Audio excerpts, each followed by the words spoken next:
ꯃꯪꯒꯣꯜ ꯅꯨꯡꯇꯅ ꯑꯣꯜꯂꯛꯄꯗꯤ ꯏꯆꯤꯜ ꯏꯅꯥꯎ ꯃꯌꯥꯝ ꯑꯗꯣ ꯉꯁꯤꯁꯨ ꯑꯦꯜ ꯕꯤ ꯄꯨꯗꯨꯅ ꯂꯥꯛꯏ ꯑꯅꯧꯕ ꯏꯆꯤꯜ ꯏꯅꯥꯎ ꯀꯅꯥꯔꯦ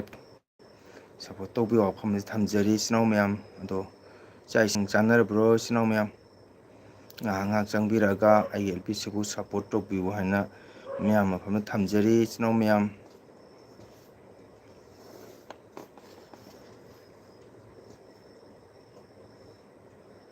ꯃꯌꯥꯝ ꯆꯥꯛ ꯏꯁꯤꯡ ꯆꯥꯅꯔꯕ꯭ꯔꯣ ꯉꯁꯤꯁꯤ ꯀꯁꯥꯔ ꯁꯨꯅꯥꯏ ꯁꯤꯕ ꯆꯤꯡ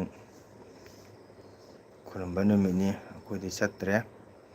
ꯃꯤ ꯌꯥꯝ ꯆꯠꯅꯔꯝꯒꯅꯤ ꯏꯆꯤꯜ ꯏꯅꯥꯎ ꯃꯌꯥꯝ ꯀꯅꯥ ꯀꯅꯥ ꯆꯠꯅꯔꯨꯏ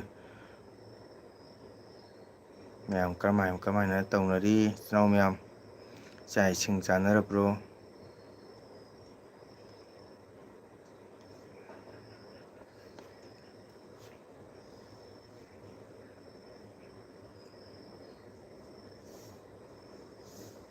ꯃꯌꯥꯝ ꯉꯥꯏꯍꯥꯛ ꯉꯥꯏꯍꯥꯛ ꯆꯪꯕꯤꯔꯛꯑꯣ ꯍꯟꯗꯛ ꯅꯤꯅꯤ ꯍꯨꯝꯅꯤꯁꯦ ꯑꯩ ꯀꯟꯇꯤꯅ꯭ꯌꯨ ꯑꯦꯜ ꯕꯤ ꯊꯥꯖꯕꯅꯤ ꯅꯦꯠ ꯈꯔ ꯅꯨꯡꯉꯥꯏꯕꯗꯨꯒ ꯑꯗꯣ ꯇꯣꯏꯅꯗꯤ ꯊꯥꯈꯤꯗꯕ ꯀꯧꯕꯅꯤꯅ ꯑꯩꯒꯤ ꯌꯨꯇ꯭ꯌꯨꯕꯔꯁꯤꯡꯁꯨ ꯆꯪꯉꯛꯄ ꯋꯥꯠꯂꯤ ꯑꯗꯣ ꯃꯌꯥꯝ ꯉꯥꯏꯍꯥꯛ ꯁꯞꯄꯣꯔꯠ ꯇꯧꯃꯤꯟꯅꯁꯤ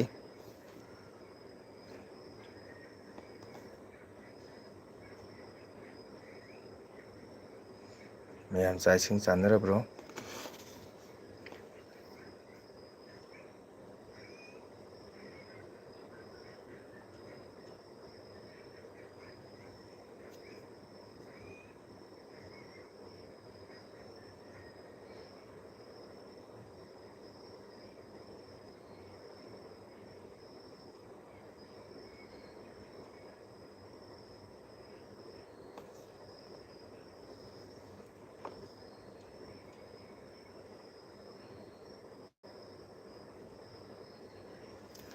ꯍꯔꯦ ꯀ꯭ꯔꯤꯁꯅ ꯁꯔꯃ ꯍꯔꯦ ꯀ꯭ꯔꯤꯁꯅ ꯀꯨꯏꯔꯦ ꯎꯅꯗꯕ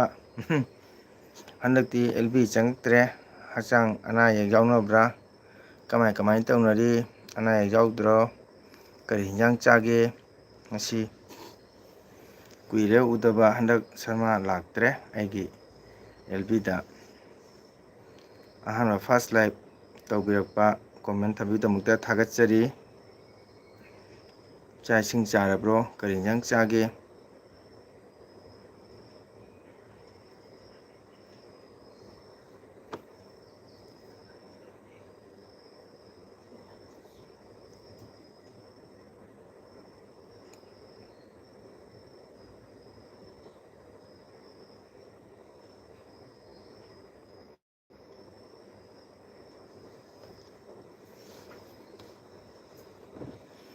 ꯍꯟꯗꯛ ꯅꯤꯅꯤ ꯍꯨꯝꯗꯤ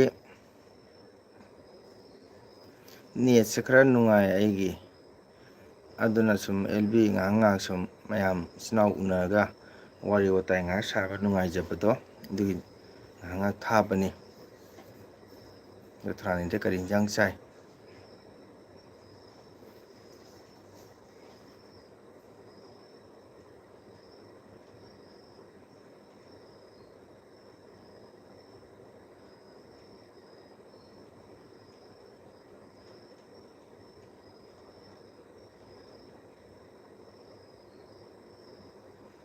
ꯑꯩꯈꯣꯏꯒꯤ ꯁꯣꯔꯥꯠ ꯂꯣꯏꯕ ꯅꯨꯃꯤꯠꯇꯒꯤ ꯍꯛꯆꯥꯡ ꯉꯝꯗꯕꯗꯨꯅ ꯅꯨꯃꯤꯠꯇꯒꯤꯗꯤ ꯈꯔ ꯅꯨꯡꯉꯥꯏꯔꯦ ꯑꯣꯍꯣ रेखा पदा हाय रेखा पदा थैंक यू मेरा एल बी मानने के लिए स्वागत करती हूँ मेरे चैनल को सपोर्ट कर दीजिए कहाँ कर रहने वाला हो ꯍꯣꯏ ꯁꯔꯃ ꯅꯥꯗꯕ ꯌꯦꯛꯇꯕ ꯑꯣꯏꯌꯨ ꯃꯤꯑꯣꯏꯕꯒꯤ ꯅꯥꯕ ꯌꯦꯛꯄ ꯍꯥꯏꯕꯁꯤꯗꯤ ꯀꯅꯥꯁꯨ ꯍꯥꯏꯕ ꯉꯝꯗꯦ ꯑꯀꯟꯕ ꯃꯤꯁꯨ ꯍꯦꯛꯇ ꯅꯥꯔꯛꯏ ꯀꯣ ꯑꯗꯨꯅ ꯑꯅꯥꯕ ꯑꯌꯦꯛꯄ ꯍꯥꯏꯁꯤꯗꯤ ꯇꯝꯕ ꯉꯝꯗꯦ ꯑꯗꯨꯅ ꯏꯁꯥꯅ ꯈꯔ ꯁꯥꯖꯦꯜ ꯇꯧꯖꯕ ꯀꯣ ꯑꯃꯁꯨ ꯏꯁꯣꯔꯗ ꯅꯤꯖꯕ ꯐꯔꯣ ꯅꯥꯔꯅꯨ ꯍꯧꯖꯤꯛ ꯑꯩꯈꯣꯏ ꯅꯥꯕ ꯌꯥꯗꯦꯀꯣ ꯑꯗꯨꯅ ꯍꯤꯗꯥꯛ ꯂꯥꯡꯊꯛ ꯃꯇꯝ ꯆꯥꯅ ꯆꯥꯕꯤꯌꯨ ꯌꯥꯔꯤꯃꯈꯩ ꯆꯥꯕ ꯊꯛꯄ ꯆꯦꯛꯁꯤꯟꯕꯤꯌꯨ ꯍꯧꯖꯤꯛ ꯑꯩꯈꯣꯏ ꯅꯥꯕ ꯖꯥꯠꯇꯦꯀꯣ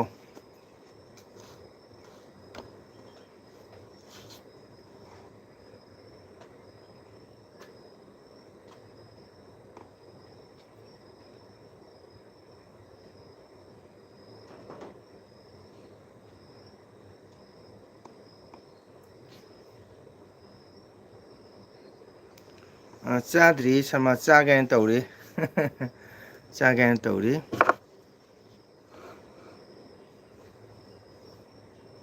ꯐꯔꯣ ꯐꯔꯣ ꯅꯥꯕ ꯖꯥꯠꯇꯦꯀꯣ ꯍꯧꯖꯤꯛ ꯑꯩꯈꯣꯏ ꯅꯥꯕ ꯖꯥꯠꯇꯦ ꯃꯇꯝ ꯋꯥꯠꯂꯤ ꯁꯔꯃꯥꯗꯤ ꯆꯥꯔꯕꯣ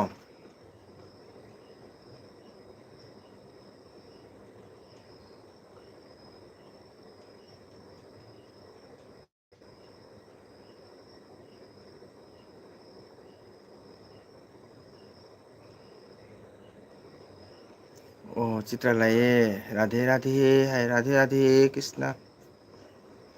ꯆꯤꯇ꯭ꯔꯥ ꯆꯥꯛ ꯆꯥꯔꯕ꯭ꯔꯣ ꯑꯣꯖꯥ ꯉꯁꯤꯗꯤ ꯑꯩꯅ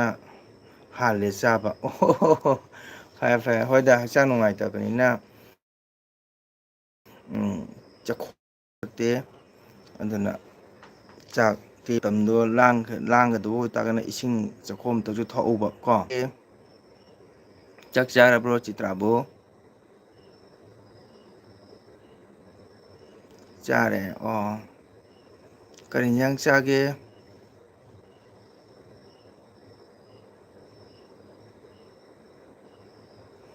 ꯑꯗꯨꯅ ꯁꯔꯃꯥ ꯅꯥꯕ ꯖꯥꯠꯇꯦꯀꯣ ꯅꯥꯒꯅꯨ ꯌꯥꯡꯅ ꯐꯔꯣ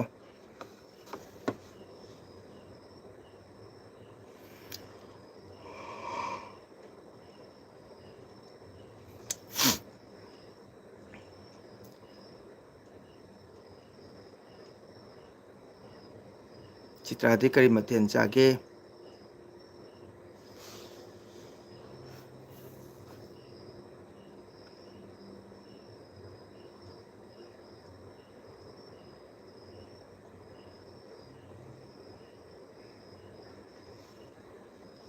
ꯏꯆꯤꯟ ꯏꯅꯥꯎ ꯃꯌꯥꯝ ꯉꯥꯏꯍꯥꯛ ꯁꯞꯄꯣꯔꯠ ꯇꯧꯕꯤꯌꯣ ꯂꯥꯏꯛ ꯇꯧꯁꯟꯕꯤꯌꯣ ꯏꯆꯤꯟ ꯏꯅꯥꯎ ꯃꯌꯥꯝ ꯀꯣꯃꯦꯟ ꯊꯝꯕꯤꯌꯨ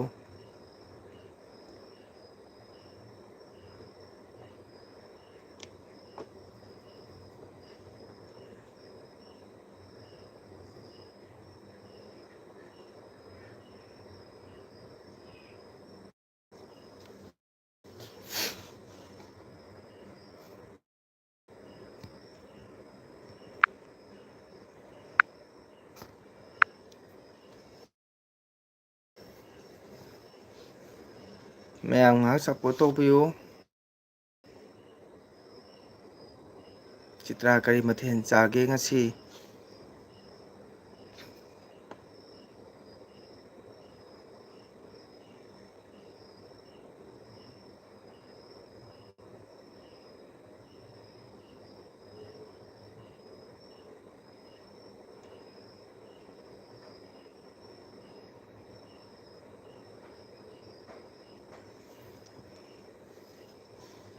ꯀꯩꯅꯣ ꯑꯣ ꯑꯣ ꯁꯤ ꯊꯣꯡꯕ ꯆꯥꯏ ꯀꯔꯤ ꯍꯥꯏꯅꯣ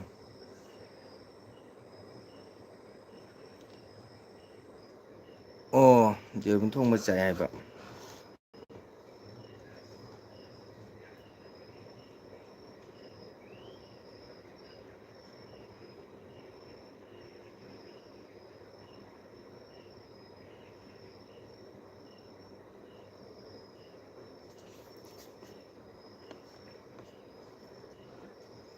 ꯁꯔꯃꯥ ꯂꯩꯔꯤꯕ꯭ꯔꯣ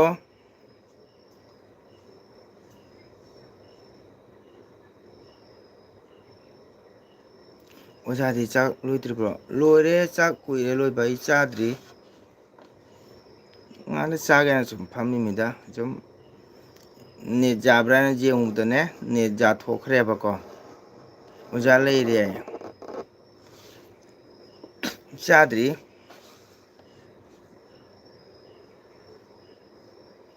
ꯑꯣꯖꯥ ꯂꯩꯔꯦ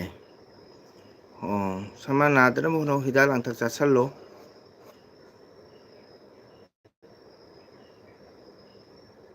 ꯆꯤꯇ꯭ꯔꯥ ꯂꯥꯏꯛ ꯇꯧꯁꯟꯕꯤꯌꯨꯀꯣ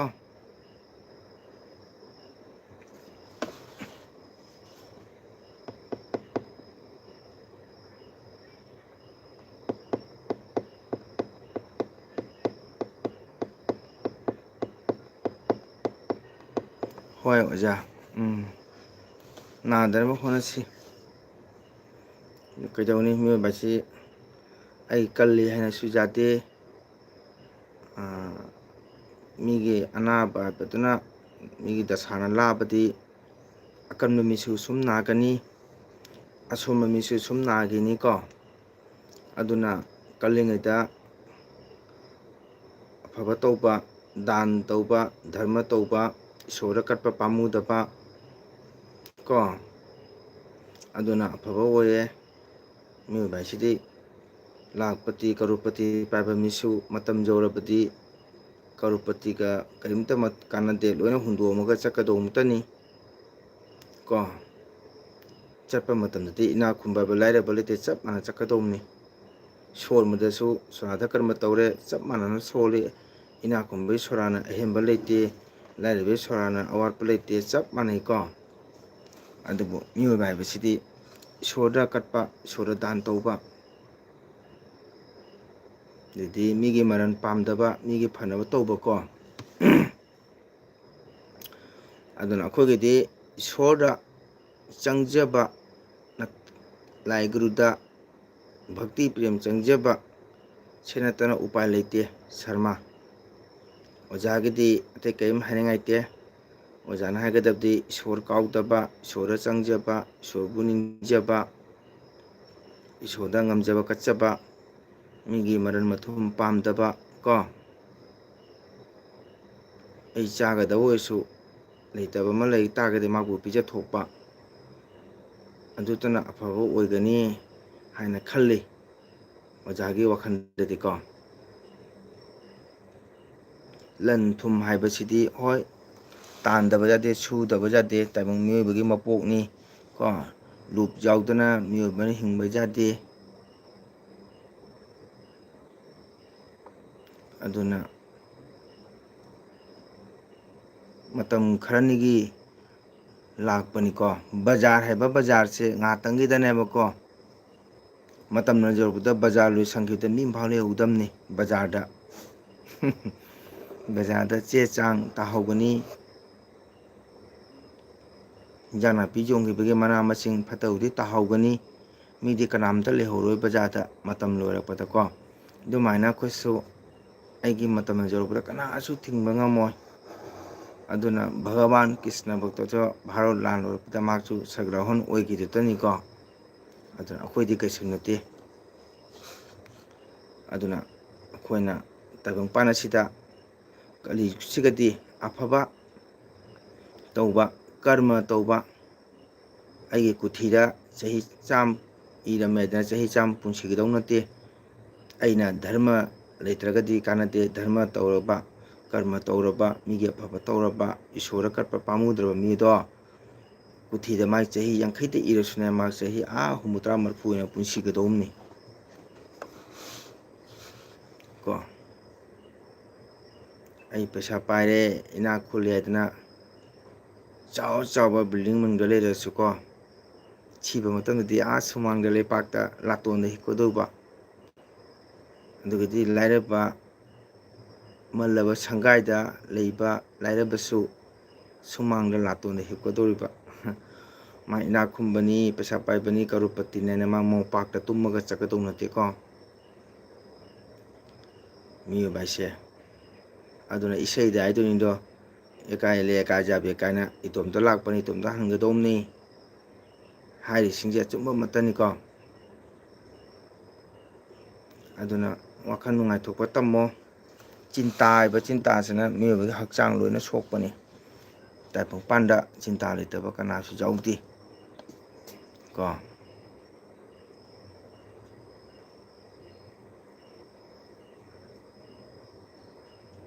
ꯑꯣꯖꯥꯒꯗꯤ ꯑꯇꯩ ꯀꯔꯤꯁꯨ ꯍꯥꯏꯅꯤꯡꯉꯥꯏ ꯂꯩꯇꯦ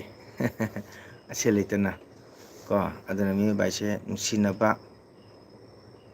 ꯀꯣ꯫ ꯄꯣꯠ ꯑꯃꯇ ꯂꯩꯔꯁꯨ ꯆꯥꯁꯤ ꯂꯥꯛꯎꯅꯦ ꯍꯥꯏꯔꯒ ꯐꯝꯃꯤꯟꯅ ꯆꯥꯃꯤꯟꯅꯕ, ꯆꯥ ꯀꯞ ꯑꯃ ꯊꯛꯁꯤꯅꯦ ꯍꯥꯏꯕꯗ ꯐꯝꯃꯤꯟꯅ ꯊꯛꯃꯤꯟꯅꯕ꯫ ꯃꯥ ꯂꯥꯏꯔꯕꯅꯤ, ꯃꯥ ꯏꯅꯥꯛ ꯈꯨꯟꯕꯅꯤ, ꯃꯥꯒ ꯑꯩꯒ ꯂꯦꯚꯦꯜ ꯆꯥꯟꯅꯗꯦ ꯍꯥꯏꯅ ꯈꯟꯗꯕ ꯋꯥꯈꯜ, ꯑꯗꯨ ꯃꯤꯗꯣ ꯃꯥ ꯄꯨꯟꯁꯤꯁꯨ ꯁꯥꯡꯒꯅꯤ, ꯃꯤꯅꯁꯨ ꯅꯨꯡꯁꯤꯕꯤꯒꯅꯤ, ꯏꯁꯣꯔꯅꯁꯨ ꯆꯥꯟꯕꯤꯒꯅꯤ꯫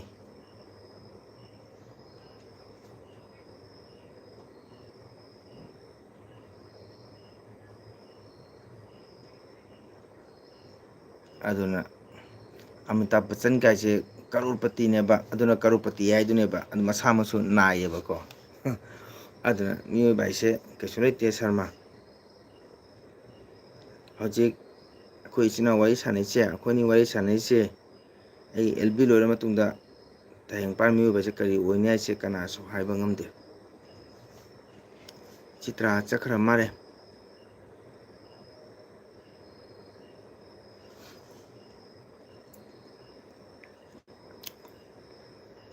ꯑꯗꯨꯅ ꯏꯁꯣꯔꯗ ꯆꯪꯖꯕ,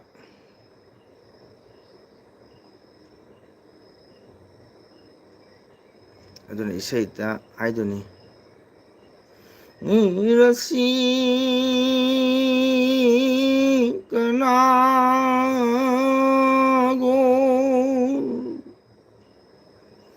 까짜리 쪼론된 지배기 타와 오이베 이봉이 쪼론된 그러시거나고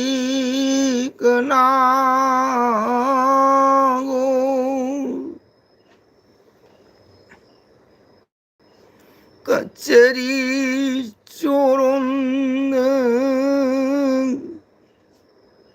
지배기 타와 오이베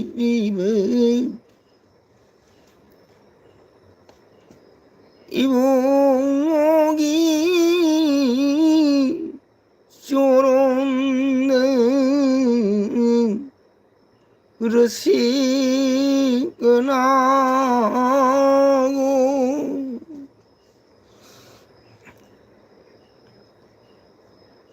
아기 타와이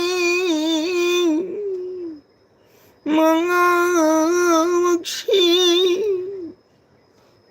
걱정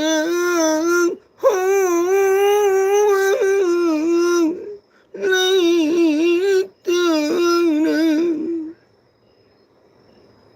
시조로는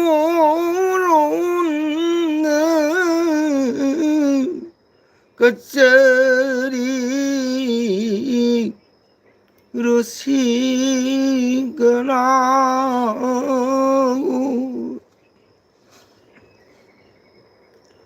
아기 타와이 망아먹시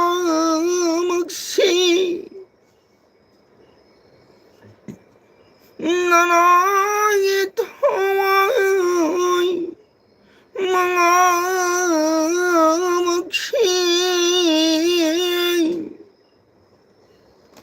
걱정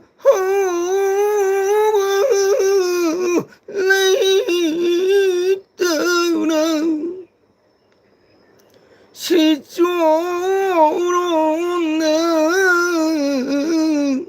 끝자리 그러시거나고. वाओ, थैंक यू नर्मदा दादो. जय जय जय श्री कृष्ण. नर्मदा राधे राधे. थागतजरे नर्मदा. चाइसिंग चारबो? Like done. Thank you Narmada. चाइसिंग चारबो? 와, 이세 ям 파제. 땡큐. 숨 하이때 있다나 숨 서입니다. 거기 상기다 서마 타라니 짱이 거 막 아이기 채널 ꯌꯥꯝ 사포트 ꯇꯧꯕꯅꯤ 타라니세. ꯑꯗꯣ ꯃꯥ ꯀꯨꯏꯔꯦ ꯃꯁꯥ ꯅꯨꯡꯉꯥꯏꯇꯕ. ꯉꯁꯤ ꯈꯔ ꯅꯨꯡꯉꯥꯏ ꯆꯪꯉꯛꯄ.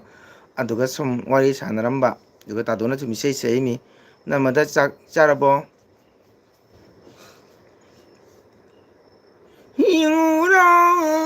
बिहार उबियो प्राणनाथ इयो जगोई साव तंबियो नाराय ऐसो जाओ जगी रसि거나고. 짝 चाद्रे ओ तन चारबो तादो चक चारबो चाद्री नमदा चागेन तौरी अदुनी शर्मा तायंग पान मु बाइसे को कछु लेते अदुना मु बाइसे नोंगति लोइन चकदोंतनी चकदोइदो लोइना मपु अमगी सोंग फमद लोइन चकदोबा अदुना अफबा कर्म तौरगदी अफबदा लेरुगनी फतबा कर्म तौरगना फतबदा लेरुगनी दुदी कलिंगैदा हिंगिंगैदा अफबा थबक तौपा ꯏꯁꯣꯔꯗ ꯀꯠꯆꯕ ꯀꯣ ꯃꯤꯒꯤ ꯃꯔꯟ ꯄꯥꯝꯗꯕ ꯃꯤꯒꯤ ꯄꯩꯁꯥ ꯃꯠꯇꯕ ꯑꯗꯨꯒꯨꯝꯕ ꯑꯐꯕ ꯇꯧꯔꯒꯗꯤ ꯏꯁꯣꯔꯅ ꯆꯥꯟꯕꯤꯒꯅꯤ ꯀꯣ ꯍꯌꯦꯡ ꯑꯩꯈꯣꯏꯅ ꯁꯤꯈ꯭ꯔꯒꯁꯨ ꯇꯨꯡ ꯆꯠꯇ ꯃꯤꯌꯥꯝꯅ ꯁꯣꯟꯅꯍꯧꯒꯅꯤ ꯑꯗꯨꯒꯨꯝꯕ ꯃꯤꯗꯣ ꯌꯥꯝ ꯐꯩꯌꯦ ꯑꯗꯨ ꯃꯤꯗꯣ ꯌꯥꯝ ꯐꯩꯌꯦ ꯍꯥꯏꯗꯅ ꯃꯌꯥꯝꯅ ꯁꯣꯟꯅꯍꯧꯕꯗꯨꯅ ꯃꯥ ꯑꯗꯣ ꯁꯔꯒꯇꯤ ꯑꯣꯏꯒꯗꯧꯕ ꯀꯣ तादो रीडिंग तौरिए ओके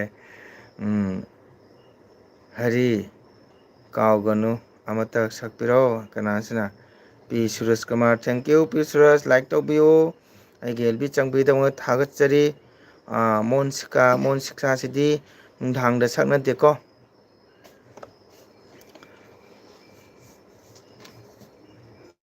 पी सूरज सूर्या थागतचरी ओजा इचे नर्मदा से बामोन रा नते शर्मा मा मैतेनी नर्मदा से मैतेनी याम फब्बा कइनोनी चनिको आइगी यामना सपोर्ट तौबी बाइरे यामना थमोइ तिंगबा हराउते याम पामजबा मिनी मा बामोन नते मैतेनी पी सूर्या लाइक तो संबिरमु सूरज कुमार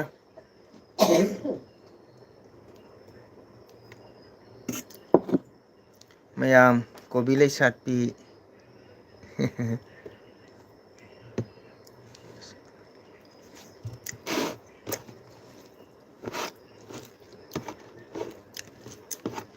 बामोन नते मैतेनी Sharma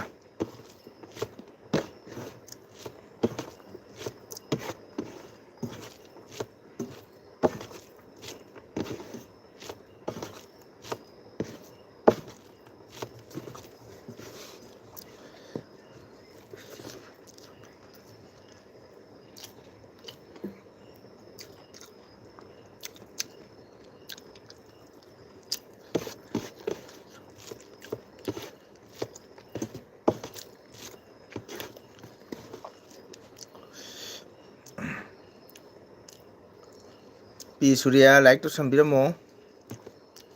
मैयाम like तौबिरमो okay thank you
करी इंजांग चारी नो तादो आया लुपा मांबीगा ददी आलू कोबी ले सापी दो थोंगे नर्मदा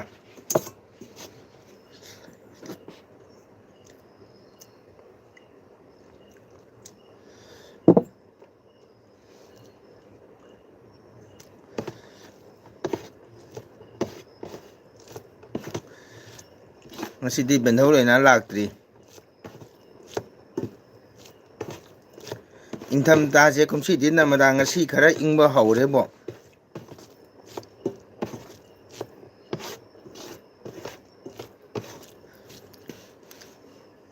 ꯌꯨꯇ꯭ꯌꯨꯕꯁꯤ ꯑꯃꯨꯛ ꯈꯔ ꯅꯦꯠ ꯅꯨꯡꯉꯥꯏꯔꯦ ꯐꯦꯁꯕꯨꯛꯇ ꯑꯃꯨꯛ ꯅꯦꯠ ꯌꯥꯗ꯭ꯔꯦ ꯔꯦꯕꯤꯗ ꯂꯥꯛꯇ꯭ꯔꯣ ꯇꯥꯗꯣ ꯉꯔꯥꯡ ꯂꯥꯛꯑꯝꯃꯤ ꯉꯁꯤꯗꯤ ꯂꯥꯛꯇ꯭ꯔꯤ ꯃꯥ ꯀꯩꯗꯧꯔꯤꯕ ꯈꯪꯗꯦ ꯑꯇꯣꯞꯄ ꯑꯦꯕꯂꯤ ꯌꯥꯎꯔꯤꯔꯥ ꯅꯠꯇ꯭ꯔꯒ ꯆꯥꯛꯀ ꯆꯥꯗ꯭ꯔꯤꯕ꯭ꯔꯥ ꯈꯪꯗꯦ ꯌꯨꯇ꯭ꯌꯨꯕꯁꯦ ꯑꯃꯨꯛ ꯑꯦꯜ ꯕꯤ ꯊꯥꯕ ꯈꯔ ꯅꯨꯡꯉꯥꯏꯔꯦ ꯐꯦꯁꯕꯨꯛꯇ ꯑꯃꯨꯛ ꯅꯨꯡꯉꯥꯏꯇ꯭ꯔꯦ ꯍꯟꯗꯛꯁꯦ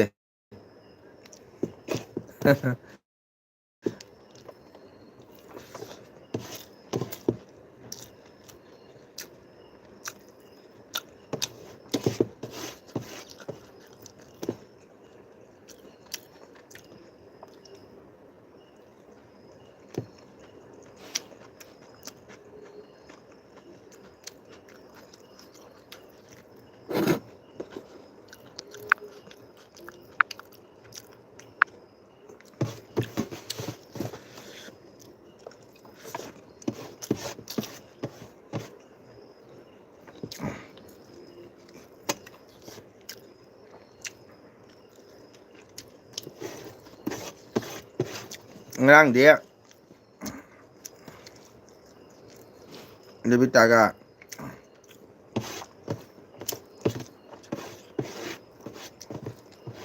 ꯐꯨꯜ ꯁꯞꯄꯣꯔꯠ ꯇꯧꯔꯝꯃꯤ ꯂꯣꯏꯕꯧ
ꯃꯌꯥꯝ ꯉꯥꯏꯍꯥꯛ ꯁꯞꯄꯣꯔꯠ ꯇꯧꯕꯤꯔꯝꯃꯨ ꯂꯥꯏꯛ ꯇꯧꯁꯟꯕꯤꯔꯝꯃꯨ ꯏꯆꯤꯟ ꯏꯅꯥꯎ ꯃꯌꯥꯝ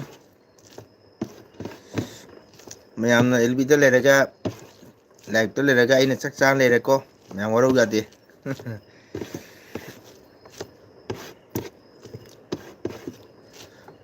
ꯆꯥꯛ ꯀꯨꯏꯔꯦ ꯑꯗꯨꯕꯨ ꯑꯩꯅ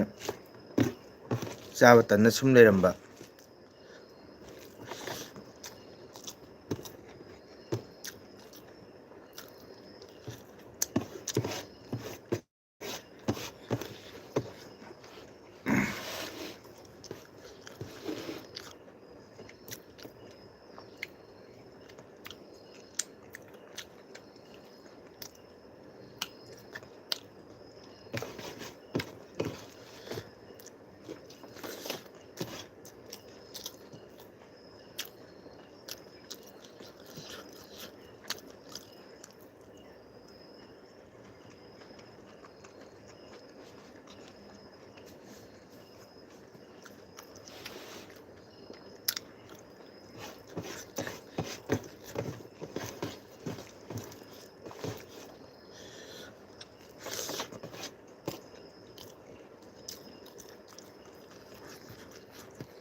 ꯂꯣꯏ ꯊꯣꯛꯈ ꯃꯥꯜꯂꯦ ꯆꯤꯇ꯭ꯔꯥꯁꯨ ꯊꯣꯛꯈ꯭ꯔꯦ ꯊꯣꯛꯑꯦ ꯒꯨꯗ ꯅꯥꯏꯠꯀ ꯄꯤꯔꯝꯗꯦ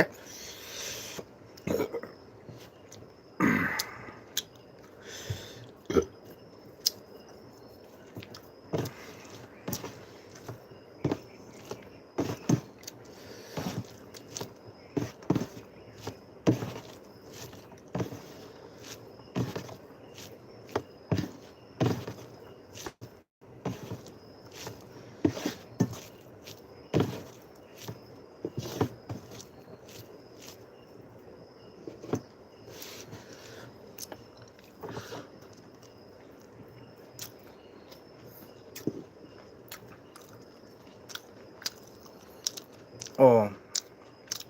ꯆꯤꯇꯥ ꯂꯩꯔꯝꯃꯤ ꯀꯔꯤ ꯌꯦꯟꯁꯥꯡꯅꯣ ꯍꯥꯏꯕ ꯅꯨꯄꯥ ꯃꯥꯟꯕꯤ ꯊꯣꯡꯉꯦ ꯆꯤꯇ꯭ꯔꯥ ꯂꯣꯏꯅ ꯊꯣꯛꯈ꯭ꯔꯗꯤ ꯑꯩ ꯂꯥꯛꯂꯦ ꯍꯥꯏ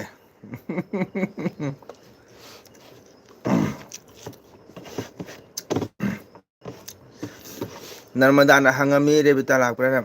ꯒꯨꯗ ꯅꯥꯏꯠ ꯕꯥꯏ ꯑꯣꯏꯔꯁꯤ ꯍꯥꯏ ꯍꯣꯏ ꯍꯣꯏ ꯑꯣꯏꯔꯁꯤ ꯒꯨꯗ ꯅꯥꯏꯠ ꯄꯤꯔꯝꯃꯣ ꯒꯨꯗ ꯅꯥꯏꯠ ꯏꯁꯂꯥꯝ ꯃꯌꯥꯝ ꯄꯨꯝꯅꯃꯛ ꯅꯥ ꯌꯦꯛꯇꯅ ꯄꯨꯟꯁꯤ ꯁꯥꯡꯅ ꯍꯤꯡꯃꯤꯟꯅꯁꯤ ꯂꯩꯃꯤꯟꯅꯁꯤꯀꯣ ꯉꯁꯤ ꯑꯍꯤꯡ ꯅꯥ ꯌꯦꯛꯇꯅ ꯍꯌꯦꯡ ꯑꯃꯨꯛ ꯎꯅꯁꯤ ꯆꯤꯇ꯭ꯔꯥ ꯊꯦꯡꯀ꯭ꯌꯨ ꯒꯨꯗ ꯅꯥꯏꯠ ꯄꯨꯡ 10:10 ꯇꯥꯔꯦ ꯍꯤꯒꯠꯀꯅꯨ ꯍꯥꯏ ꯒꯨꯗ ꯅꯥꯏꯠ ꯕꯥꯏ ꯑꯣꯏꯔꯁꯤ okay good night thank you Chitra good night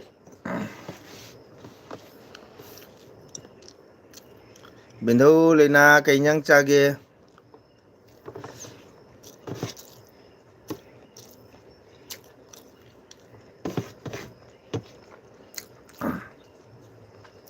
ꯑꯩꯈꯣꯏ ꯅꯔꯃꯗꯥꯅ ꯍꯪꯉꯝꯃꯤꯅꯤ ꯇꯥꯃꯣ ꯔꯦꯕꯤꯇꯥ ꯂꯥꯛꯇ꯭ꯔꯥ ꯍꯥꯏꯅ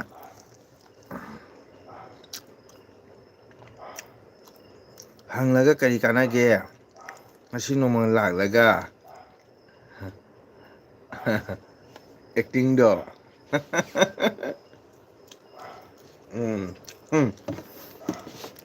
ꯅꯔꯃꯗꯥ ꯇꯥꯔꯗꯤ ꯅꯪ ꯁꯥꯏꯖꯈꯤꯅꯤ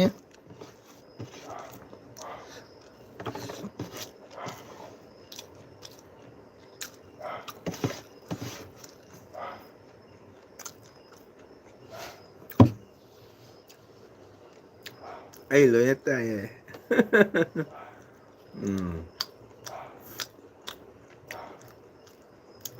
ꯇꯥꯗꯣ ꯔꯦꯕꯤꯇꯥ ꯂꯥꯛꯇ꯭ꯔꯣ ꯍꯥꯏꯅ ꯍꯪꯉꯝꯃꯤꯕ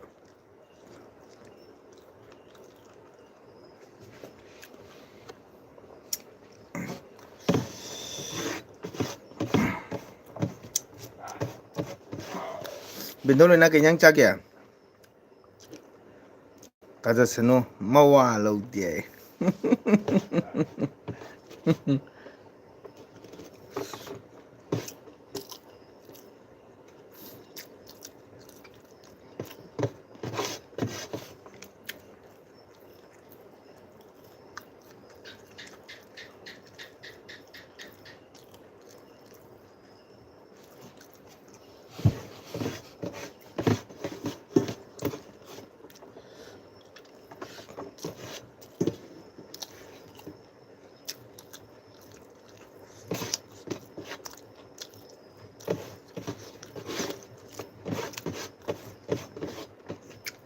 ꯑꯩꯁꯨ ꯆꯥꯔꯤ ꯍꯧꯖꯤꯛꯇ ꯑꯣ ꯀꯔꯤ ꯍꯤꯟꯖꯥꯡ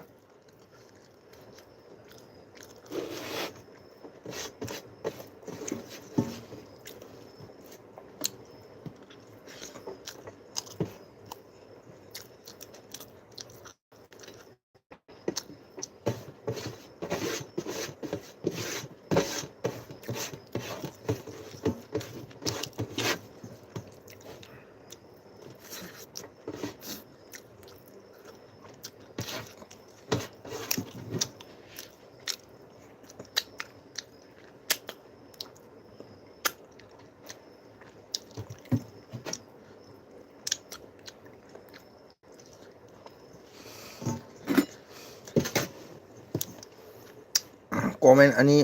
ꯑꯍꯨꯝ ꯇꯤꯠꯇ ꯇꯧꯔꯝꯂꯒ ꯍꯪꯁꯟꯕꯅꯦ ꯑꯩ ꯑꯣ ꯃꯥꯁꯨ ꯊꯕꯛ ꯀꯟꯕꯅꯦ ꯅꯨꯡꯗꯥꯡꯁꯦ ꯃꯆꯥꯒꯤ ꯍꯣꯠꯅꯕꯅꯦ ꯃꯔꯝ ꯑꯃ ꯇꯧꯕꯅꯦ ꯃꯥꯁꯨ ꯃꯈꯨꯠ ꯂꯦꯞꯇꯕꯅꯤ ꯑꯩꯈꯣꯏ ꯅꯔꯃꯗꯥ ꯍꯥꯏꯁꯦ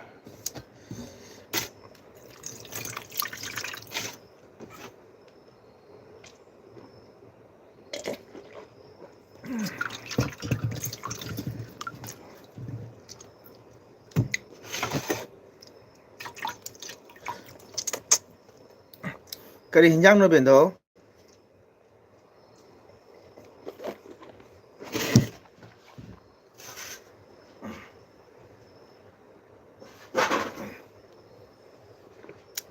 ꯃꯆꯥ ꯑꯃ ꯈꯛꯇꯗꯣ ꯗꯨꯔ ꯍꯥꯏ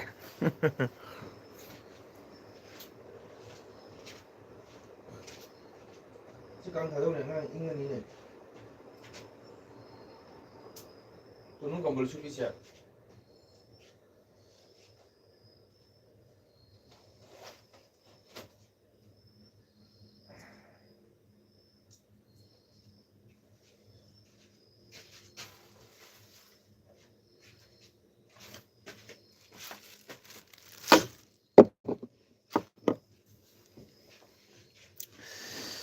ꯆꯥꯛ ꯆꯥꯕ ꯂꯣꯏꯔꯒ ꯍꯤꯗꯥꯛ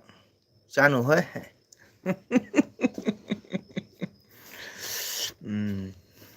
ꯕꯦꯟꯊꯧ ꯀꯔꯤ ꯍꯤꯟꯖꯥꯡꯅꯣ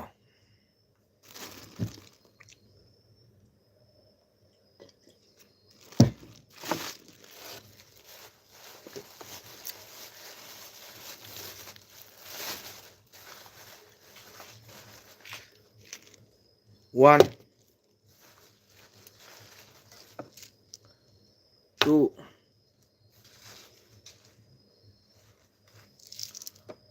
three, 4, 5 minit 10 kanaunya oke nium jauh teko hai oh doctor na hai taba খাওয়ার পরে এই ওষুধটা খাবে ঠিক আছে এরকম কইছে আদুবু ঠিক আছে আমার দাদিয়ে জানাইছে আমার কাছে ধন্যবাদ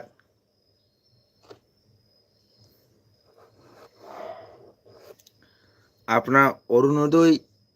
10,000 টাকা চেক পাইছে না নাই দাদিমা অসমৰ হিমন্ত বিশ্ব শৰ্মা ছাৰে কালিৰ পৰা আহিছে নহয় শিলচৰত আমাক লখিমপুৰত বিৰাট মানুহ জাম হৈছে ৰে এনেকুৱা মানুহ বাপাও ভাৰতীয় জনতা পাৰ্টি এনেকুৱা হেৰি মানুহ জাম হৈছে ama chapa loraga ama sakataba minute ama ani kanagadaba okay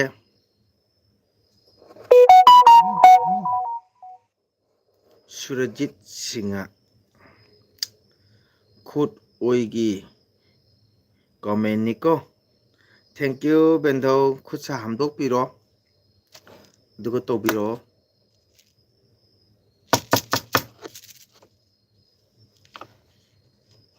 ibol LB dhariba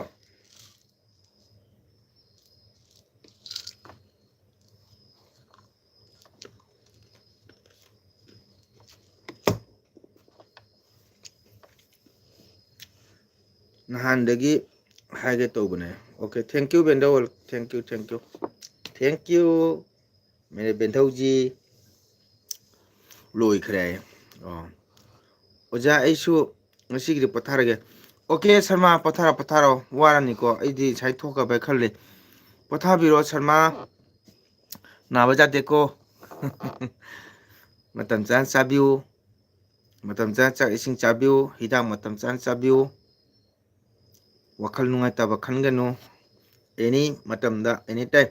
hakchang je free da enjoy togodaba wakhal nungai thokodaba cinta tawnuko cinta tawrabadi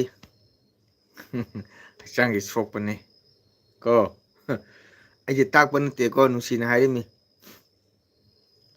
adra matam chan chabiu ahau chabiu isor ningbiu ꯏꯁꯣꯔꯗ ꯀꯠꯄ ꯄꯥꯝꯃꯨꯒꯅꯨ ꯀꯣ ꯋꯥꯈꯜ ꯅꯨꯡꯉꯥꯏꯊꯣꯛꯄ ꯇꯝꯃꯨ okay Sharma ꯍꯧꯕꯗꯩꯅ ꯍꯧꯖꯤꯛꯐꯥꯎ 10:20 ꯃꯇꯝ ꯁꯥꯡꯅ ꯑꯩꯒꯤ support ꯇꯧꯕꯒꯤꯗꯃꯛꯇ ꯁꯔꯃꯥꯕꯨ ꯊꯥꯒꯠꯆꯔꯤ ꯃꯇꯝ ꯄꯨꯝꯕꯗ ꯀꯣ ꯅꯥꯕꯁꯨ ꯐꯕ ꯑꯣꯏꯔꯁꯅꯨ ꯏꯁꯣꯔꯒꯤ ꯊꯧꯖꯥꯟꯗꯒꯤꯀꯣ good night Sarma good night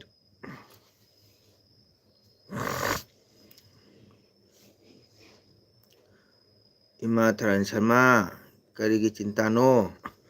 ꯑꯣ ꯅꯍꯥꯟꯋꯥꯏ ꯃꯈꯣꯏꯒꯤ ꯃꯕꯣꯛ ꯑꯃ ꯂꯩꯈꯤꯗꯕꯅꯦ ꯑꯗꯨ ꯁꯣꯔꯥꯠꯇꯗꯤ ꯅꯨꯃꯤꯠꯇꯨ ꯌꯥꯝꯅ ꯋꯥꯔꯝꯒꯅꯤ ꯑꯩꯅ ꯈꯜꯂꯤ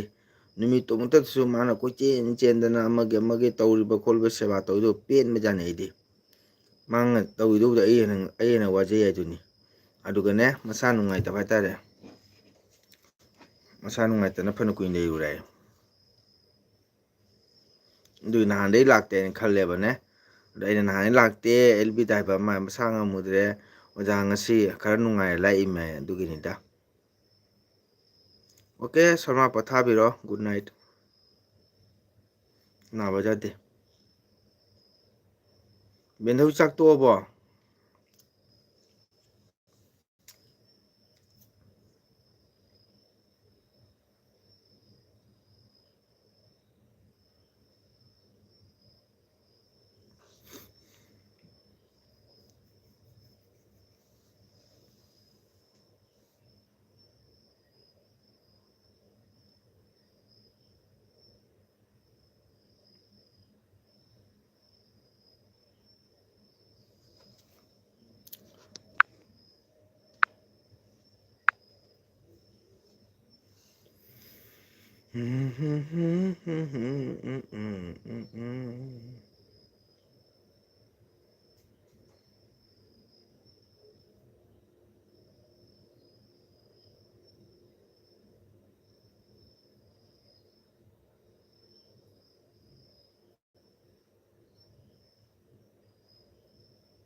ꯍꯨꯏ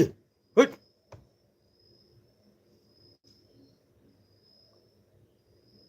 ꯀꯣꯟ ꯐꯦꯡꯉꯨꯒꯦ ꯑꯣꯀꯦ ꯕꯦꯟꯗꯧ ꯐꯦꯡꯕꯤꯔꯨꯔꯣ ꯂꯣꯏꯁꯟꯕꯤꯔꯣ ꯍꯥꯟꯅ ꯑꯩꯁꯨ ꯀꯨꯏꯔꯣꯏꯗ ꯃꯤꯁꯨ ꯂꯩꯇꯦ ꯁꯨꯝ ꯅꯦꯠ ꯌꯥꯕꯗꯨꯒ ꯑꯗꯨꯝ ꯇ꯭ꯔꯥꯏ ꯇꯧꯕꯗꯨ ꯌꯥꯕ ꯇꯧꯗꯣꯏꯅꯤ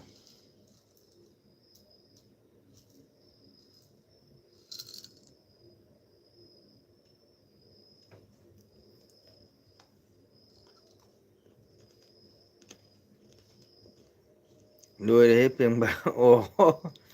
ꯅꯣꯡ ꯌꯥꯡꯈꯔꯦꯕꯣ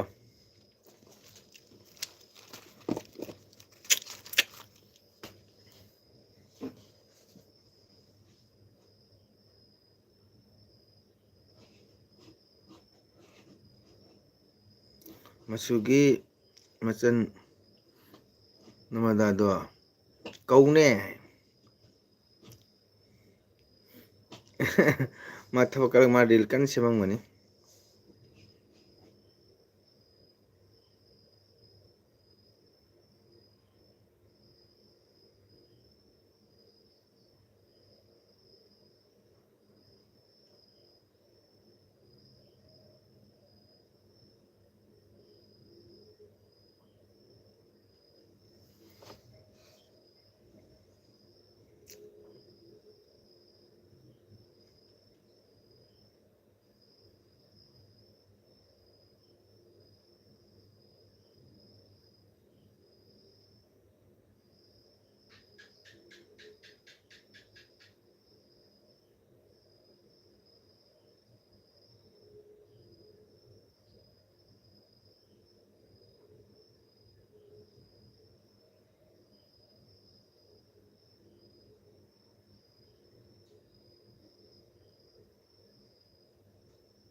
음, ꯆꯥꯎꯊꯣꯛꯄꯅꯤ ꯅꯔꯃꯗꯥꯗ ꯆꯥꯎꯊꯣꯛꯇꯦ ꯆꯥꯎꯊꯣꯛꯇꯦ ꯃꯤ ꯄꯨꯔꯥ ꯐ꯭ꯔꯤ ꯃꯥꯜꯅꯤ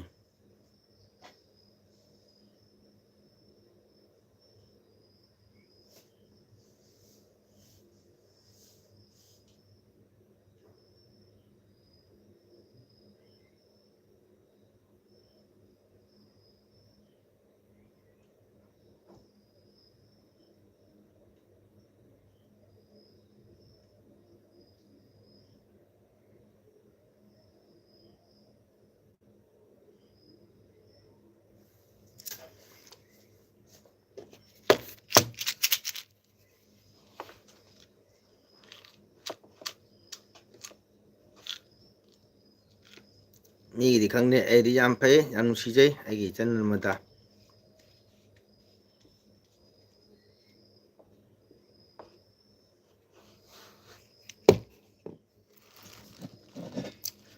ꯉꯁꯤ ꯅꯣꯡꯃ ꯂꯥꯛꯂꯒ ꯃꯌꯥꯝ ꯂꯥꯞ ꯇꯧꯕꯤꯌꯨ ꯀꯥꯏꯅ ꯍꯥꯏꯔꯝꯗꯅ ꯂꯥꯛꯑꯃꯤꯅ ꯍꯥꯏꯔꯦꯗꯅ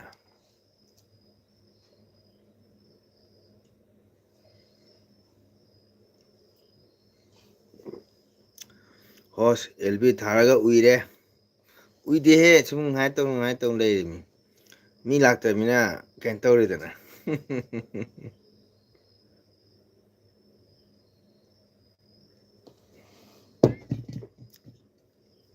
ꯏꯆꯦ ꯇꯣꯝꯕꯤꯗ ꯀꯧ ꯌꯥꯗ꯭ꯔꯣ ꯎꯏꯗꯦꯌꯦ ꯁꯨꯃꯥꯏꯅ ꯇꯧꯔꯒ ꯉꯥꯏ ꯂꯩ ꯆꯁꯃꯥ ꯎꯞꯄꯅꯤꯅ ꯕꯦꯟꯗꯅ ꯎꯏꯕ ꯃꯥꯜꯂꯝꯃꯅꯤ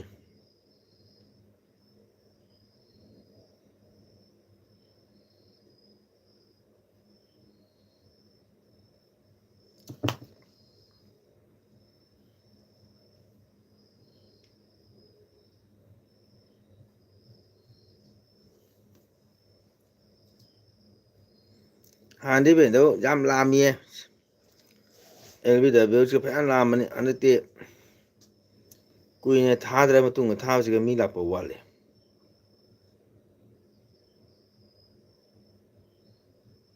ꯃꯆꯟꯗꯣ ꯅꯨꯡꯁꯤꯒꯗꯕꯅꯤ ꯆꯤꯟꯕꯥꯟꯗ ꯅꯨꯡꯁꯤꯔꯒ ꯊꯃꯣꯏꯗ ꯌꯧꯔꯤꯔꯥ ꯈꯪꯖꯗ꯭ꯔꯦ ꯑꯩꯈꯣꯏ ꯊꯃꯣꯏꯗꯒꯤ ꯅꯨꯡꯁꯤꯖꯔꯤꯃꯤꯗ ꯆꯤꯝꯕꯥꯟꯗ ꯈꯣꯍꯤ ꯇꯩꯕꯒꯇ ꯑꯩꯈꯣꯏ ꯇꯧꯒꯦꯗ ꯂꯧꯔꯝꯗꯥꯏꯗ ꯇꯦꯅꯋꯥ ꯃꯥꯟꯕ ꯈꯥꯏꯅꯔꯝꯗꯥꯏ ꯌꯣꯡ ꯃꯥꯟꯕꯗꯨ ꯅꯠꯆꯗꯦꯗ ꯕꯦꯟꯙꯧ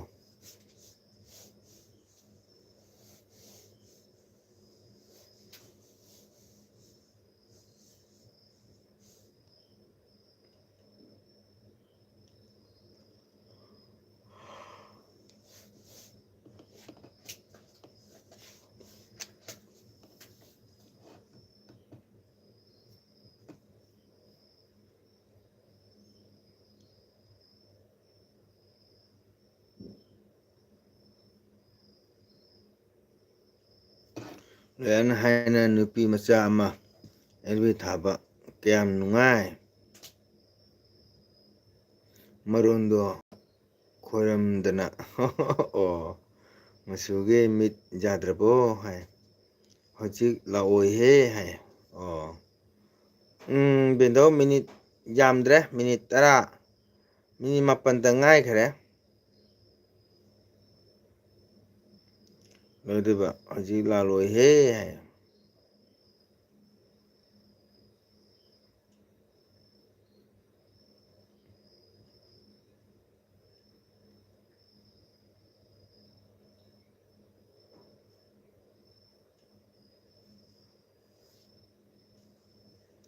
ꯍꯧꯖꯤꯛ ꯂꯥꯛꯑꯣꯏꯍꯦ ꯍꯥꯏꯕ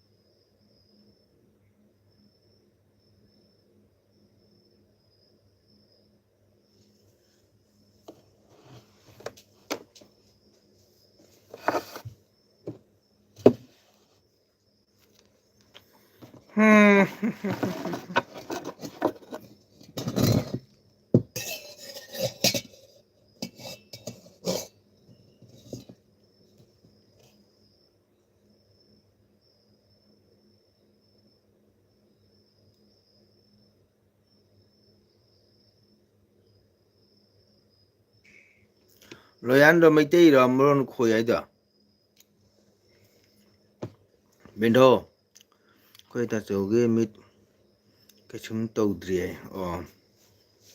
ꯂꯣꯌꯥꯟꯗꯣ ꯃꯩꯇꯩꯔꯣ ꯂꯣꯟ ꯈꯣꯏꯔꯤꯗꯣ ꯅꯠꯇ ꯑꯇꯣꯞꯄ ꯑꯃ ꯖꯥꯇꯤꯔꯣ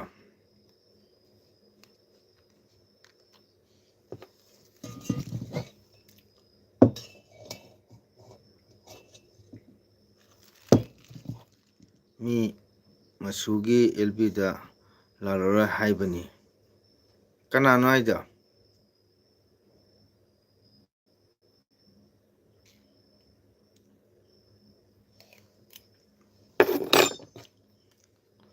ꯎꯗꯦꯍꯦ ꯍꯥꯏꯔꯒ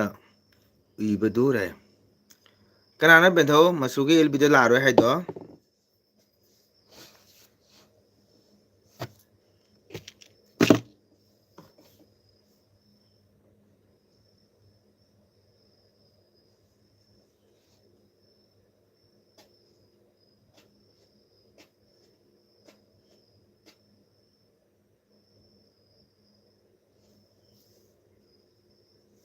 ꯃꯤ ꯃꯁꯨꯒꯤ ꯑꯦꯜꯕꯤꯗ ꯂꯥꯛꯂꯔꯣꯏ ꯍꯥꯏꯕꯅꯤ ꯀꯅꯥꯅꯣ ꯍꯥꯏꯕ ꯃꯩꯇꯩꯅꯦ ꯍꯣꯏ ꯍꯥꯏ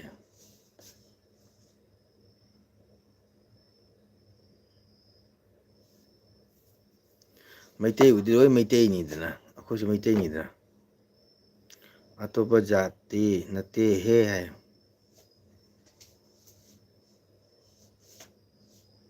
ꯍꯣꯏꯗ ꯃꯤꯒꯤ ꯑꯆꯤꯟꯕ ꯂꯩꯔꯝꯒꯅꯤ ꯑꯗꯨꯅ ꯂꯥꯛꯂꯔꯣꯏ ꯍꯥꯏꯔꯤꯃ ꯀꯩꯁꯨ ꯋꯥꯔꯧꯗꯦꯗ ꯕꯦꯟꯊꯧ ꯃꯤꯒꯤ ꯑꯆꯤꯟꯕ ꯊꯕꯛ ꯊꯥꯗꯣꯛꯑꯒ ꯑꯩꯒꯤ ꯀꯩꯁꯨ ꯅꯠꯇꯕ ꯑꯦꯜꯕꯤꯗ ꯂꯥꯛꯄꯤꯒꯗ꯭ꯔꯅꯦ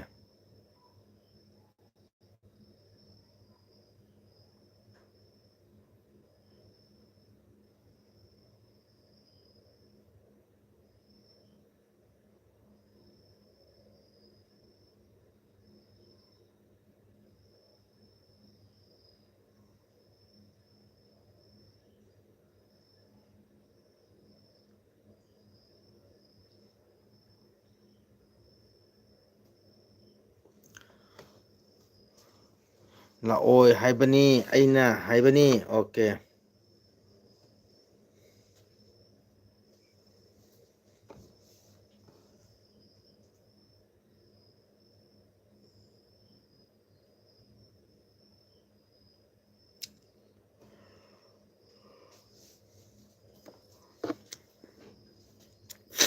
ꯑꯅꯧꯕ ꯃꯤ ꯌꯥꯝꯅ ꯊꯥꯕ ꯑꯗꯨꯅ ꯂꯥꯛꯑꯣꯏ ꯍꯥꯏꯕꯅꯤ ꯑꯣ ꯍꯣꯏꯗ ꯁꯪꯕ ꯃꯇꯝꯗ ꯁꯨꯝ ꯂꯥꯛꯄ ꯍꯥꯏꯗꯨꯅꯤꯅꯀꯣ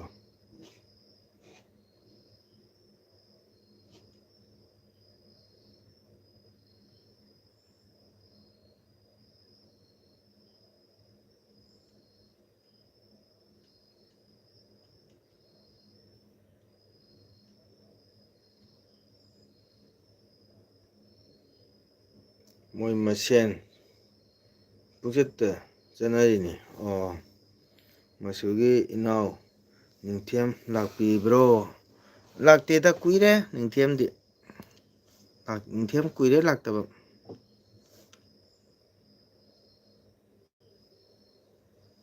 ꯍꯣꯏꯗ ꯃꯥ ꯃꯥꯒꯤ ꯊꯕꯛ ꯀꯟꯅꯕ ꯂꯩꯗꯅꯀꯣ ꯊꯕꯛ ꯆꯤꯟꯅꯕ ꯑꯗꯨꯅ ꯂꯥꯛꯇꯕꯁꯨ ꯑꯣꯏꯔꯝꯒꯅꯤ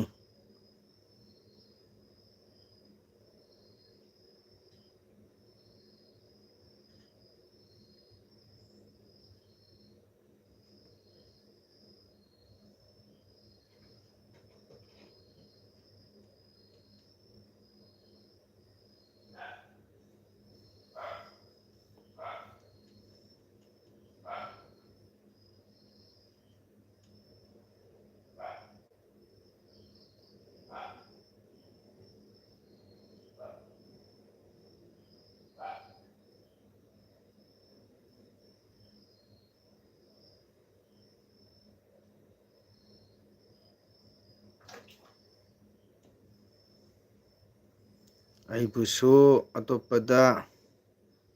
ꯆꯠꯂꯤꯗꯨꯅꯤ ꯍꯣꯏ ꯆꯨꯝꯃꯦ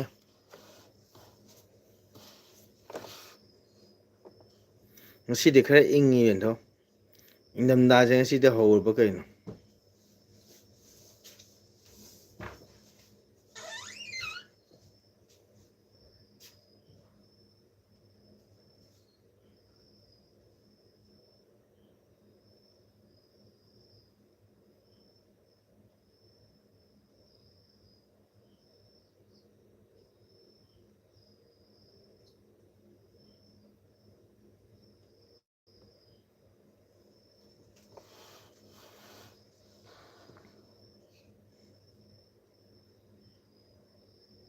ꯕꯦꯟꯊꯧ ꯂꯣꯏꯁꯤꯟꯅꯕ ꯇꯧꯔꯒꯦ. ꯊꯦꯝꯁꯨ ꯊꯥꯔꯕꯅꯤ LB ꯑꯣ ꯑꯩꯉꯣꯟꯗ ꯅꯣꯇꯤꯐꯤꯀꯦꯁꯟ ꯆꯪꯉꯛꯇꯦ ꯃꯥꯛꯀꯤ.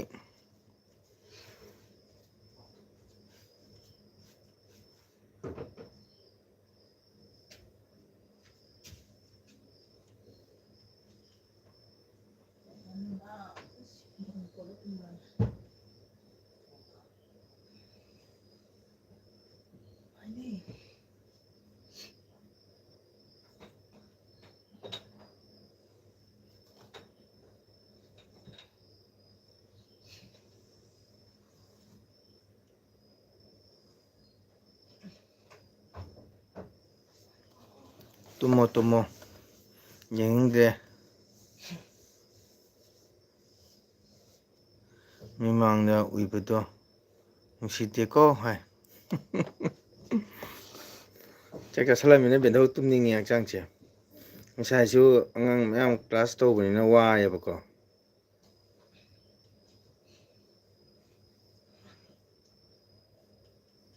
ꯊꯦꯡꯉꯦ ꯄꯣꯝꯃꯝꯃꯦ ꯉꯁꯤꯁꯨ.